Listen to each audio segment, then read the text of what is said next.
Hello and welcome to another episode of Off the Vinyl, Mr. Klein. I'm Mr. Klein. Today we have a... What the hell is that? Hello and welcome to another episode of Off the Vinyl, Mr. Klein. I'm Mr. Klein. Just checking. Today we have a Shiraz from southeastern Australia. Okay. Today we have a Shiraz from southeastern Australia.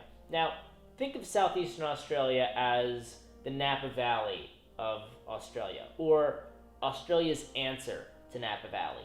They're both giant wine regions, and they both make wines that are typically medium to full body. And though a cab made in southeastern Australia is going to taste different from a cab made in Napa Valley, these wines are all going to have some similar qualities because they're medium to full bodied. Now let me talk to you a little bit about the bottle.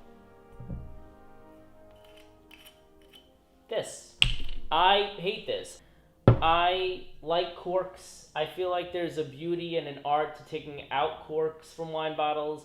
I love what winemakers do with the corks. They make it an art. They put beautiful designs on it. They put their logos, they put their websites. Whatever they do, they put effort into it. And I miss that when I get a twist off. And also, there's always that little celebratory pop when you take it out. And it gives me some preconceived notions about the wine. I'm not going to lie to you. And if you think they do this because you could preserve the wine, put the cap on for 2 days, see how it tastes. It'll taste like vinegar. It does nothing to preserve the wine. And a lot of people have these weird contraptions and mechanisms to pull out wine corks, and you need like a manual to figure it out. No. You just need a corkscrew.